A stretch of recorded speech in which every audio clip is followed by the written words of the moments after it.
اپنے بچوں کو انگلی پکڑ کر مصلی پہ کھڑا کیجئے، اس پر کوشش کیجئے۔ یقین جانیے بعض بچوں کو دیکھتے ہیں تو انسان کو رشک آتا ہے۔ ہمارے ایک دوست ہیں تو میں ان کے گھر گیا تو چھوٹے بچے، تو میں ان بچوں کے ساتھ بیٹھا تھا، تو میں نے کہا کہ آپ کا سب سے اہم کام کون سا ہے، زندگی آپ کس پرپس کے لیے گزار رہے ہیں؟ تو ایک بچہ کہنے لگا کہ میرے بابا سے 2 وعدے ہیں۔ میں نے کہا وہ کیا؟ کہتے ایک تو میرے بابا کا میرے ساتھ وعدہ ہے، میری زندگی میں کوئی ایسا دن نہیں ہوگا جس میں میں نے اللہ کے قرآن کی تلاوت نہ کی ہو۔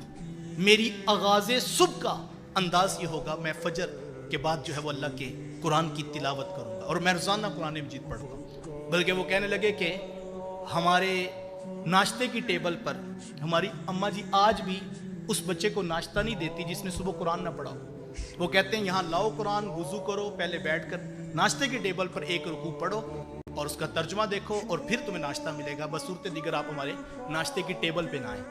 ہم بچوں کو سب کچھ منوا لیتے ہیں نا، ہم کہتے ہیں یہ ٹیسٹ یاد کر کے دکھاؤ، فلاں تمہیں مال میں لے کے جائیں گے، فلاں پلے گراؤنڈ میں لے کے جائیں گے، فلاں تمہیں جو ہے وہ انٹرٹینمنٹ اور فلاں انجوائمنٹ کروائیں گے۔